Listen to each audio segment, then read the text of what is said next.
하나님께서 함께 하셔서 이스라엘 백성이 여리고 성과 아이 성에 행한 일이 가나안 전역에 퍼져가게 되었습니다. 가나안 땅의 모든 백성들이 이스라엘의 이야기를 듣게 되었습니다. 그리고 반응이 오기 시작했습니다. 어느 한 족속이 한 번도 만나지 못한 대표로 이끌고 이스라엘에게 찾아와 화친을 요청합니다.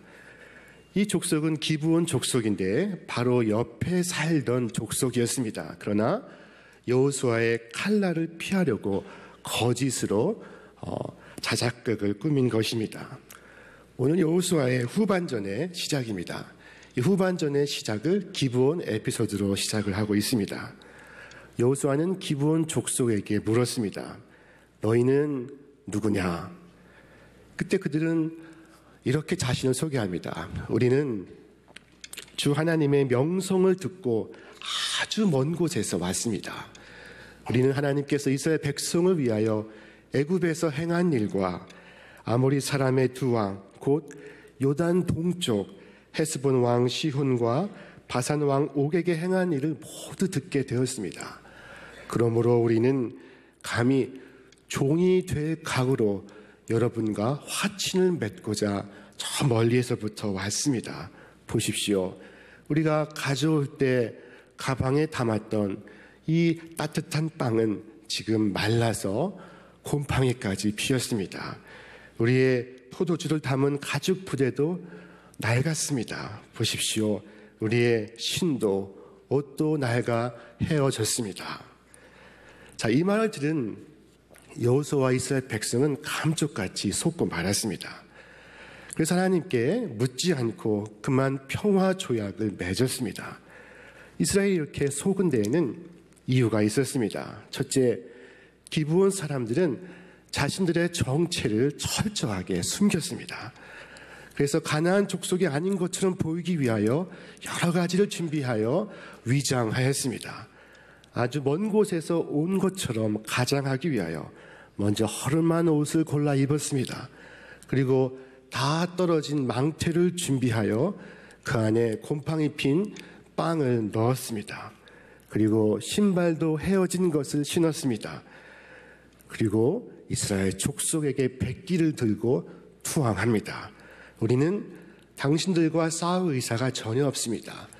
우리를 당신 백성의 일원으로 받아주시면 좋겠습니다. 그들 행색을 보니 정말 멀리에서 온 것처럼 보여졌습니다. 떡은 곰팡이가 피었고 포도주 부대는 낡았으며 옷도 다 헤어져 있었습니다. 자, 이스라엘 백성이 감쪽같이 속은 그 두 번째 이유는 그들의 말이 매우 신앙적이었기 때문입니다. 그들은 완벽하게 위장을 하고 우리는 당신들의 하나님 여호와의 명성을 듣고 심히 먼 지방에서 왔습니다 라고 고했습니다. 이 하나님 여호와라는 말만 안 했어도 이스라엘은 속지 않았을 것입니다. 그러나 그들이 하나님께서 이스라엘 위하여 행하신 일을 말하기 시작하자 이스라엘은 믿지 않을 수가 없었습니다. 자, 여러분도 누군가 여러분 곁에 다가와서 하나님에 대한 말을 많이 한다고 믿음이 많은 사람으로 생각하지 마시기를 바랍니다. 이단도 하나님에 대해서 많은 말을 합니다. 지금 여호수아는 전쟁 중입니다. 가나안 땅의 부족들과는 일체 화친하지 말고 그들을 완전히 진멸할 것을 하나님께서는 명하셨습니다. 기브온은 하나님이 주신 그 멸망해야 될 7 족속 가운데 포함되어 있었습니다. 신명기 7장에서 하나님은 일찍이 모세에게 말씀하셨습니다. 너희가 가나안에 입성하면 가나안 7 부족을 만날 터인데 그들을 남김없이 진멸하라. 그들에게 조금 더 여유를 주지 않도록 여지를 주지 않도록 하나님은 명하셨습니다. 자, 하나님께서 그렇게 말씀하신 데는 다 이유가 있었습니다. 자, 가나안의 문화는 하나님 보시기에 죄악의 문화였습니다. 우상을 섬기고 음란한 도성이었습니다. 이스라엘 사람들이 그들과 어울려 살면 틀림없이 그들의 영향을 받을 것입니다. 하나님은 우상을 섬기는 가나안 족속과 이스라엘 백성이 하나가 되는 것을 방치하실 수가 없었습니다. 그래서 그들을 철저히 제거할 것을 명하십니다. 하나님은 점령하는 가나안 땅의 부족을 완전히 멸하실 것을 말씀하셨습니다. 그러나 오늘 여호수아와 이스라엘 백성은 이 기브온 족속과 화친의 조약을 맺습니다. 어떻게 이 같은 일이 일어날까요? 그것은 하나님께 묻지 않았기 때문입니다. 성경은 말씀합니다. 우리 함께 읽겠습니다. 어떻게 할지를 여호와께 묻지 아니하고 여호수아가 곧 그들과 화친하여 그들을 살리려는 언약을 맺고 회중 족장들이 그들에게 맹세하였더라. 자, 원방에서부터 화친을 맺자고 왔을 때 하나님께서는 원방에서 온 사람들에 대한 말씀을 한 바가 없으셨습니다. 이럴 때 여호수아는 하나님께 물어야만 합니다. 하나님, 지금 눈앞에 저 먼 곳에서 한 족속의 대표가 와서 화친을 맺고자 하는데 어떻게 하면 좋을까요? 이렇게 물어보기만 했다면 여호수아와 이스라엘 백성은 속지 않았을 것입니다. 그러나 여호수아는 하나님께 묻지 않았습니다. 이스라엘 백성은 이토록 자명한 사실을 하나님께 물어볼 필요가 없다. 공연한 시간 낭비다 라고 생각했습니다. 우리가 이 땅을 살아가면서 우리에겐 용기도 필요하지만 하나님께서 주시는 지혜도 필요합니다. 너무 쉽다고 생각될 때, 내 경험과 지식으로 해결할 수 있다고 방심할 때 우리는 그만 덫에 걸립니다. 우리의 지식이 아무리 풍부해도, 우리의 경험이 아무리 많아도 우리는 유한한 인간일 뿐입니다. 비행기 파일럿 가운데에는 참으로 숙달된 파일럿들이 가장 평이한 사고로 죽는 경우가 많다고 합니다. 그들은 자신의 실력을 과신한 나머지 계기판이 아니라 자신의 감을 믿고 비행기를 몰다가 고도를 착각해서 하늘과 땅을 분별하지 못해서 그만 땅으로, 바다로 추락사고를 내는 경우가 적지 않다고 합니다. 그래서 파일럿을 훈련시킬 때는 어떤 일이 있어도 계기판을 신뢰하고 자신을 신뢰하지 않을 것을 훈련받습니다. 기독교의 고전 그리스도를 본받아라는 책을 쓴 15세기의 토마스 아켄피스는 그의 책에서 이렇게 기도를 했습니다.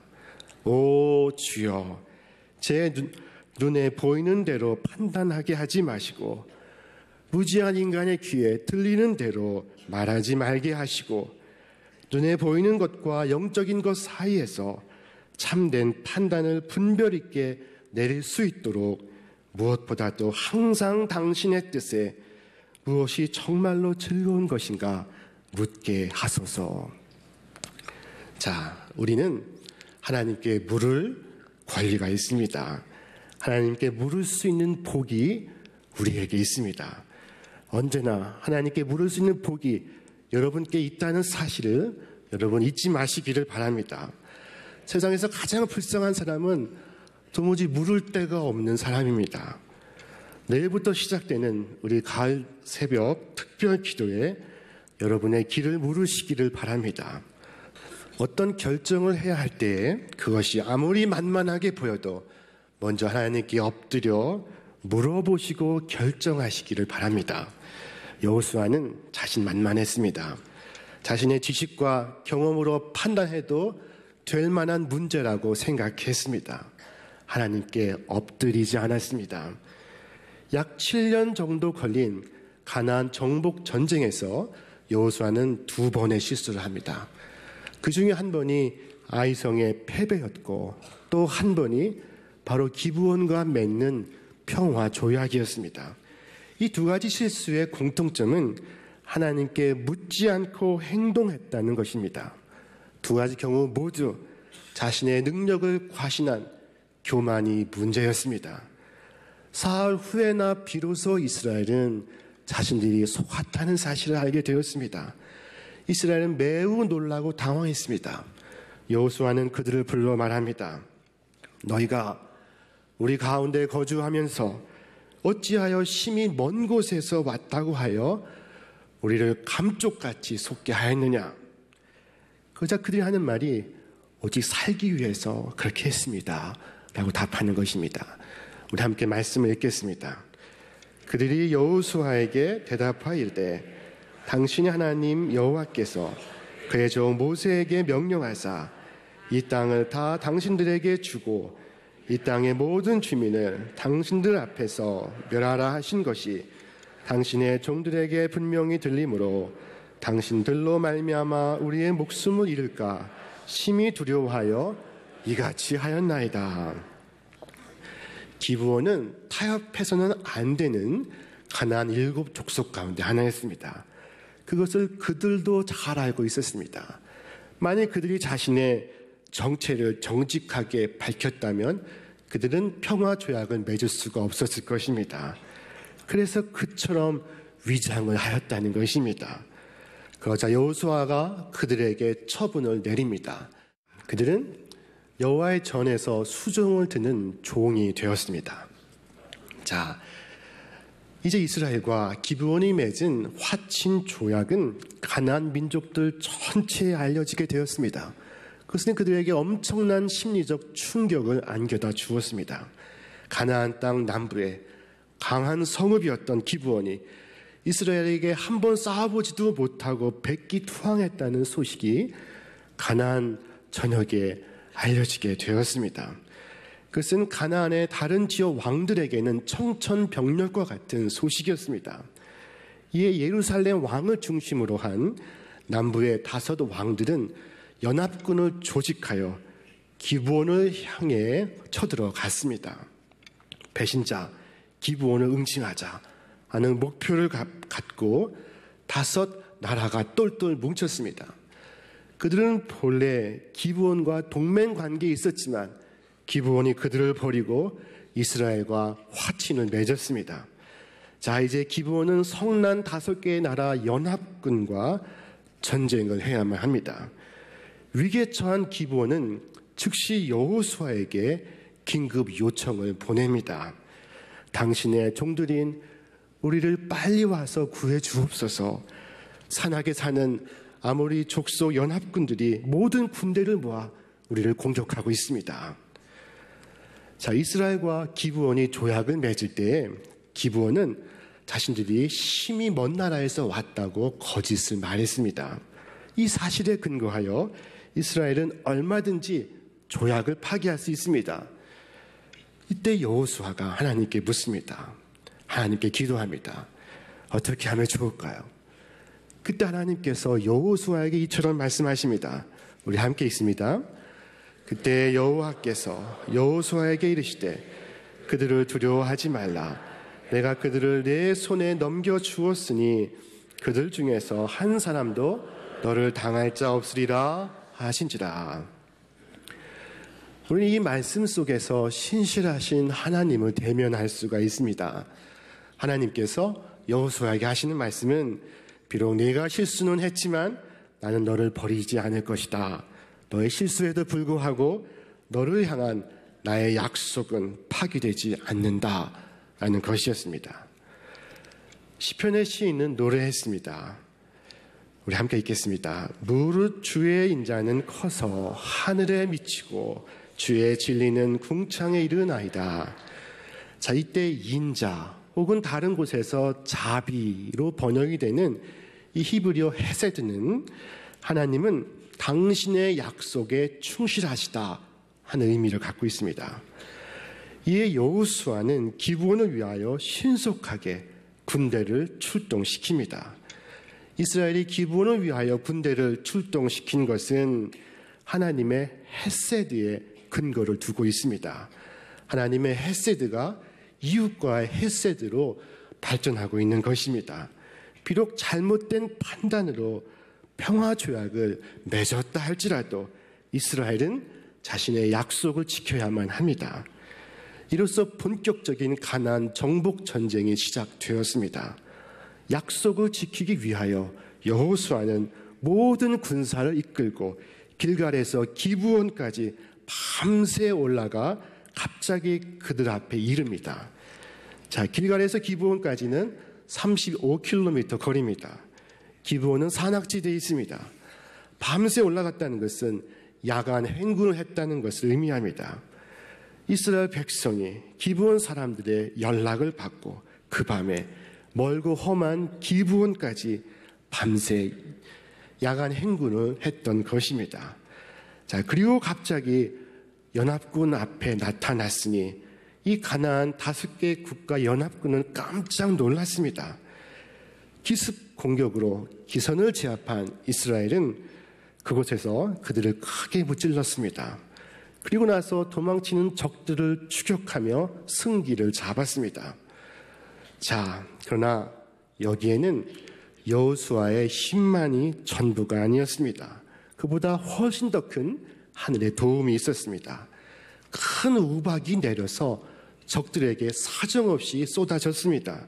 우리가 적을 반드시 칼로 무찔러야만 이기는 것이 아닙니다. 어떤 경우에는 하나님의 말씀만 믿고 가기만 해도 하나님이 함께 하시는 것을 경험할 수가 있습니다. 마치 모든 것이 준비된 것처럼 순조롭게 이루어지는 것을 경험할 수가 있습니다. 그런데 이스라엘의 승리에도 불구하고 그만 시간이 흘러서 날이 어두워지게 되었습니다. 해가 저물고 가나안의 5개의 나라 연합군이 각기 도망하여 숨어버리면 가나안을 정복하는 것은 그만큼 더 어려워질 것입니다.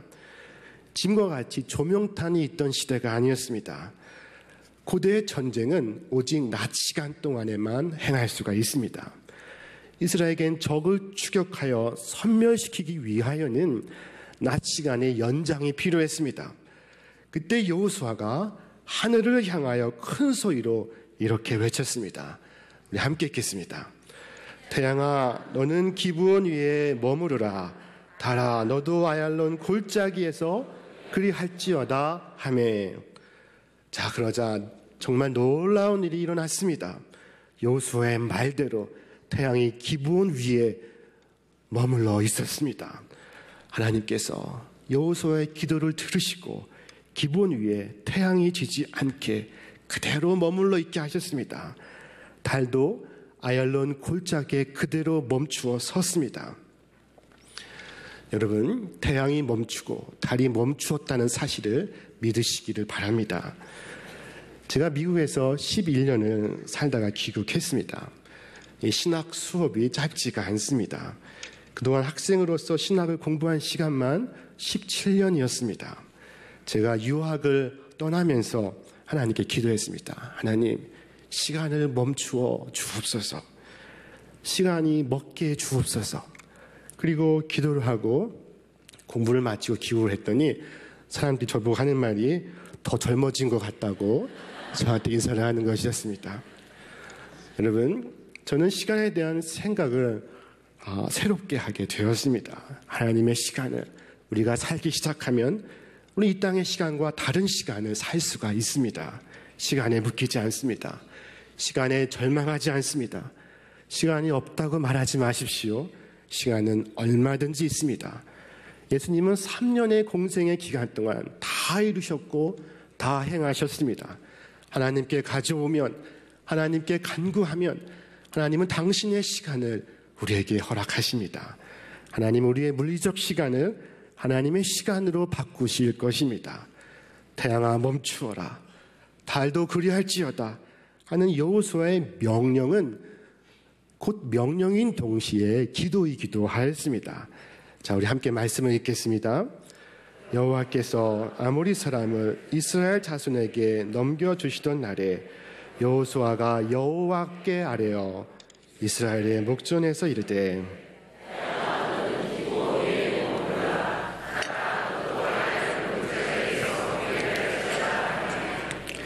자, 성경은 여호수아의 그 목소리를 하나님께서 들으셨다고 말씀합니다. 자, 우리 다시 한번 말씀 읽습니다.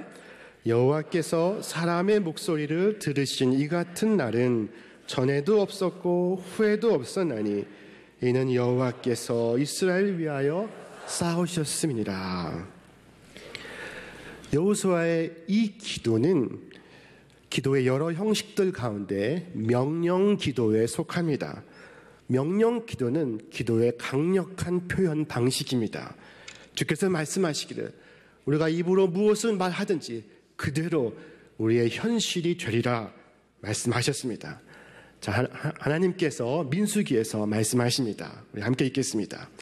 그들에게 이르기를 여호와의 말씀에 내 삶을 두고 맹세하노라. 너희 말이 내 귀에 들린 대로 내가 너희에게 행하리니. 자, 신약에서 예수님께서 또한 말씀하십니다. 우리 함께 읽겠습니다. 내가 진실로 너에게 이르노니 누구든지 이 산더러 들려 바다에 던져지라 하며 그 말하는 것이 이루어질 줄 믿고 마음에 의심하지 아니하면 그대로 되리라. 이 말씀은 너희가 믿음으로 그 무엇을 명령하면 가령 산더러 들려 바다에 던지우라 명하면 그대로 이루어질 것이다 하시는 말씀입니다. 기가 막힌 말씀입니다. 이것이 바로 명령 기도입니다. 우리는 때로 우리를 시험에 들게 마옵시고 혹은 우리를 탐안하게서 구하옵소서 라고 소극적 기도를 드릴 수가 있습니다. 그러나 때로 당당하게 명령할 수도 있습니다. 내가 예수 그리스도의 이름으로 명한다. 암은 떠나갈지어다. 가정 불안은 사라질지어다. 근심도 사라질지어다. 라고 우리는 기도할 수가 있습니다. 자, 여호수아의 명령으로 빛이 없어지지 아니하니 가나안 족속들이 숨을 데가 없었습니다. 그래서 이스라엘 백성은 환한 태양빛 아래에서 끝까지 전쟁을 치러 온전한 승리를 쟁취할 수가 있었습니다. 하나님은 여호수아의 실수로 생긴 위기를 역전의 기회로 삼아 주셨습니다. 기브온의 거짓 항복과 여호수아의 실수를 이스라엘의 가나안 정복의 도구로 삼으신 것입니다. 우리는 혹 과거의 잘못 때문에 너무 지나치게 후회하거나 자신을 자책할 필요가 없습니다. 왜냐하면 비록 잘못해서 오늘의 실수를 내가 범했다 할지라도 하나님은 반드시 그것을 선으로 바꾸어 주실 것입니다. 우리는 실수가 많은 인생입니다. 어느 누구도 완벽한 사람이 없습니다. 그러나 사도 바울은 담대하게 이처럼 고백했습니다. 우리 함께 읽겠습니다. 나는 확신합니다. 죽음도 삶도 천사들도 권세자들도 현재 일도 장래 일도 능력도 높음도 깊음도 그 밖에 어떤 피조물도 우리를 우리 주 예수 그리스도 안에 있는 하나님의 사랑에서 끊을 수 없습니다. 이 끊을 수 없는 하나님의 사랑이 바로 하나님의 헤세드입니다. 하나님의 자비하심에 대한 절대 믿음을 요셉은 창세기 마지막 50장에서 이와 같이 고백했습니다. 우리 함께 읽겠습니다. 형님들은 나를 해치려고 하였지만 하나님은 오히려 그것을 선하게 바꾸셔서 오늘과 같이 수많은 사람의 생명을 구원하셨습니다. 오늘 우리의 삶 가운데 억울한 일, 또한 잘 안 되는 일, 풀리지 않는 일들 속에서도 우리는 이와 같이 고백할 수가 있습니다. 같이 있습니다. 하나님을 사랑하는 사람들, 곧 하나님의 뜻대로 부르심을 받은 사람들에게는 모든 일이 서로 협력해서 선을 이룬다는 것을 우리는 압니다. 자, 가나안 족속과 싸우는 것은 물론 이스라엘 백성들이지만 진실로 이 전쟁에서 가나안 족속과 싸우신 분은 하나님이셨습니다. 하나님은 이스라엘 백성의 편에서 싸우셨습니다. 그래서 이스라엘 백성은 아주 손쉽게 승리를 거둘 수가 있었습니다. 이스라엘을 공격했던 다섯 왕은 오늘 우리를 향하여도 공격하고 있습니다. 우리를 공격하는 다섯 왕의 이름이 무엇입니까? 그것은 곧 낙심이요, 의심이요, 패배요, 절망이요, 죽음입니다. 이 다섯 왕이 사납게 으렁거리며 우리를 둘러싸고 공격하고 있습니다. 이들의 목표는 우리를 저 광야로 다시 내쫓는 것입니다. 그러나 여러분, 한 발자국도 뒤로 후퇴하지 마시기를 바랍니다. 매사에 하나님께 여쭙고 하나님의 놀라운 역사를 요청하시기를 바랍니다. 그리고 나서 여러분 온몸에 선크림을 두툼하게 바르시기를 바랍니다.